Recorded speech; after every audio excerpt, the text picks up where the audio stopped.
Ainda agora aprofundando um pouco mais nas empresas, né? Nós, em engenharia, nós temos duas premissas muito fortes. Damos muito valor a prazo e preço. De longe, são os dois itens que mais afastam o mercado da construção civil tradicional, ou seja, as empresas de engenharia, das empresas menores. Quando a tomada de decisão é baseada em preço, as empresas de engenharia acabam ficando um passo atrás, porque elas têm que emitir notas fiscais, elas têm seguro, elas têm o que a gente chama de anotações de responsabilidade técnica. Nós temos um grupo de engenheiros e arquitetos que são graduados, ou seja, o corpo é mais pesado, existe uma sede própria, há mais cuidado por segurança, o corpo é mais pesado, o nosso arranque é mais pesado. Com isso, a gente acaba, em alguns casos, sendo surpreendidos por tomar a decisão do cliente de contratação de empresas com menor capacidade, às vezes atuando à margem da lei, e no final do dia, o cliente sempre fica, quase sempre, ele fica com sabor, puxa, paguei duas vezes, porque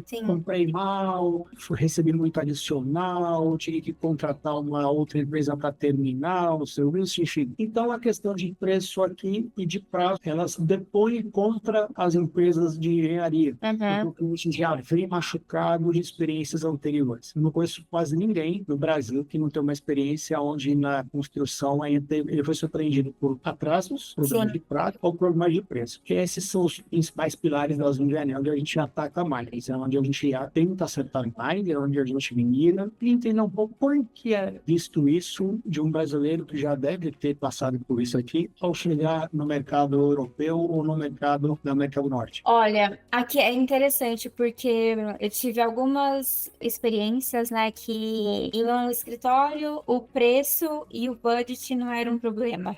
Então, não era nada calculado. O cliente tinha um budget alto e aí vai fazendo. E outros escritórios que regulam muito, como você falou, o prazo e o preço das coisas. De novo, depende muito do que o cliente está contratando. Se o cliente contrata um serviço completo, com todas as frentes, ele vai ter uma obra mais alinhada com o orçamento dele. É que assim, trabalhar com obra é sempre... Você pode esperar que vai ter um imprevisto ali, mas... Sim, pode acontecer.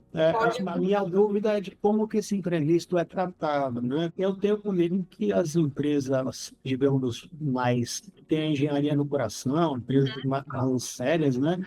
Essas empresas, elas trabalham no prol da obra, em prol do projeto, e o cliente, muitas vezes, ele acaba percebendo isso e auxilia.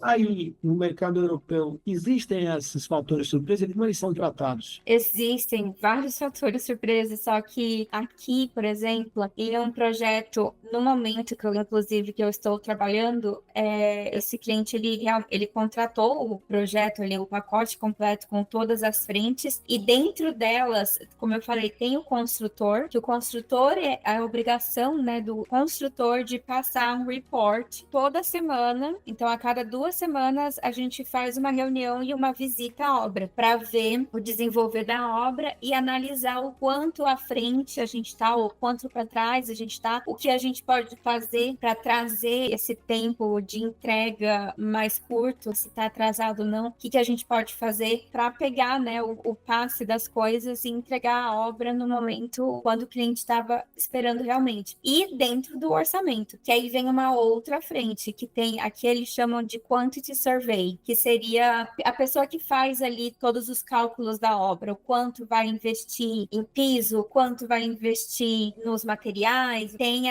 esse papel de passar para o cliente e para todo mundo que está a bordo do projeto, o quanto o cliente tem de orçamento. Então, isso é importante, por exemplo, eu acredito que você esteja falando dos orçamentistas, né? sim. Aqui no Brasil, quando a gente trabalha no mercado formal, quase sempre esses contratos, eles têm planilhas muito abertas de material, de óleo, enfim, com quantidades, como você disse, com valores previamente conhecidos. O que nós, às vezes, enfrentamos aqui, existe um impacto muito forte de carga tributária. Muitas vezes, a gente faz a opção de que o cliente faça a compra dos revestimentos, enquanto a construtora entra com os insumos e com a mão de obra que a gente chama de cinza, né? Isso acontece também aí ou as modalidades de contratação são diferentes? Não, normalmente o construtor ele faz projeto por um todo. Em projetos grandes, na realidade, porque os pequenos, por exemplo, aquelas casas que eu mencionei que estão sendo entregues e cliente quer fazer contratando só uma frente, aí sim vai comprar o produto, vai comprar o material, vai comprar tudo separado e a contratação do profissional que vai fazer devido a coisas. Mas tem as duas opções, o que vai decidir mesmo é o orçamento do cliente, o que ele consegue pagar, entendeu? Para o profissional que ele consegue pagar e o que aquele profissional vai entregar para ele. Eu acho que essa é a maior diferenciação. Mas, como eu sempre falo para os meus clientes, que tem uma obra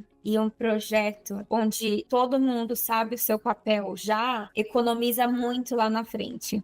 Contratando o construtor que já tem tudo, todo esse pacote, contratando o orçamentista que vai te passar, olha, é isso que você quer fazer, é esse projeto que você quer fazer, então é isso mais ou menos o que você vai gastar. Já te salva uma dor de cabeça gigantesca lá na frente, né? Eu acredito que aí no Brasil seja a mesma coisa também. O que eu mais percebo é que existe muita similaridade de como enxergar a construção, as dificuldades de mão de obra, sentir muita diferença no trato de contratação de projetos entre europeus e brasileiros. Me parece que os europeus contratam muito mais projetos, os profissionais eles são mais artesãos, são mais bem remunerados porque são mais especializados, enfim, deu para ver uma série de similaridades também na questão da dificuldade de morar espaço adensado, de buscar alternativas, o que o urbano te oferece versus o que se paga por ele. Enfim, tem uma série de coisas aqui que eu estou vendo que elas, em alguns momentos, elas são paralelas às nossas realidades, em alguns momentos elas se abrem. Muito bacana, está sendo super interessante aqui, mas para finalizar, assim, tem alguma coisa aqui, algum projeto, alguma obra que você fez na sua experiência no exterior e você falou, poxa, isso no Brasil seria totalmente diferente, seria mais caro, seria mais difícil? Tem algum bom exemplo passar por isso? Olha, basicamente todos os... Eu não necessariamente eu estive em parte, né, de todos os projetos, mas...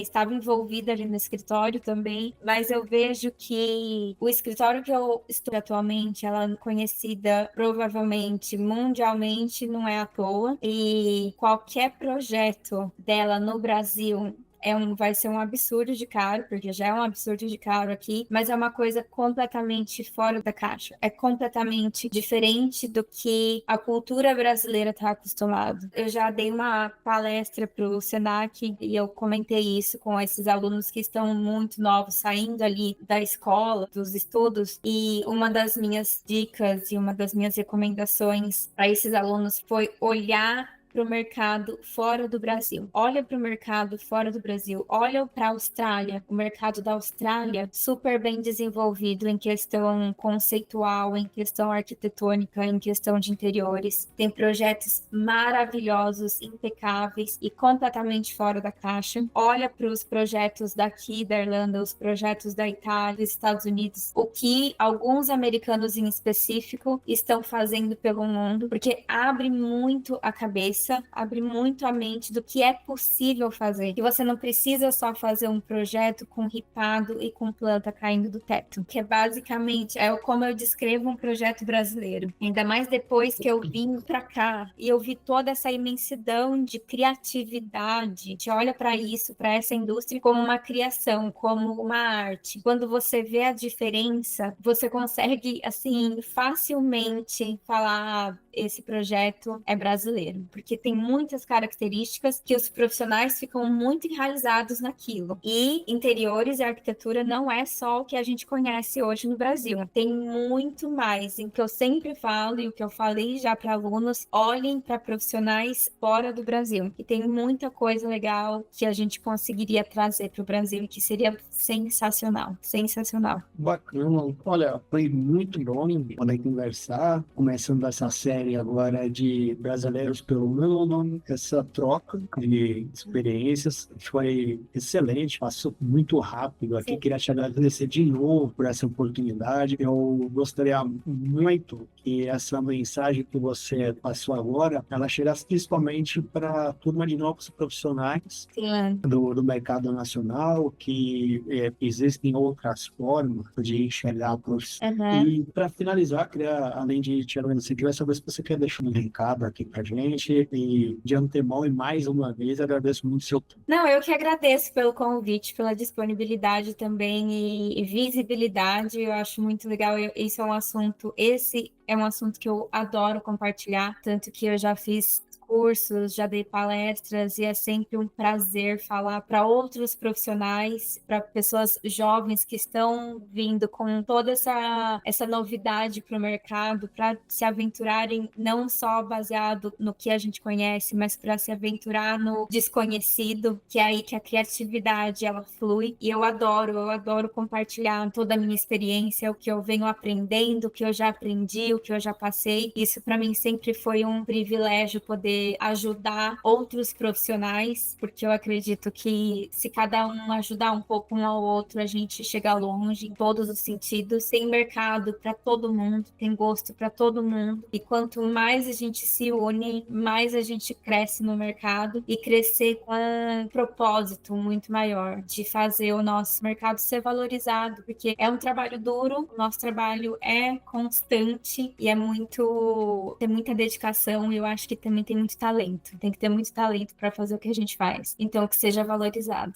Talento, dedicação, principalmente, eu tenho usado muito essa frase, no caso eu sou arquiteto, mas nós somos considerados uma empresa de engenharia, nós construímos, tem que ter a construção no coração, tem que ter engenharia no coração. Às vezes a gente não se dá conta, nós estamos trabalhando para uma família, em sonhos, fez ali de tudo para que aquilo se edificasse, e eu sou uma parte, eu sou uma ponte para que isso aconteça, acabo fazendo parte da história de uma família, de um comércio, de uma história, enfim, às vezes a gente não se dá conta, né? Principalmente fazer tudo isso com muita técnica, com muita segurança. Sim. Isso é importantíssimo, por isso que as empresas de construção civil, elas têm uma responsabilidade muito maior do que a gente imagina, porque ela precisa entregar tudo isso com técnica, segurança, com economia. Se nós passarmos percebidos em termos do processo, é porque tudo deu muito certo. Sim. Ótimo. Obrigado mais uma vez. Só vou deixar mais um comentário que você falou da técnica,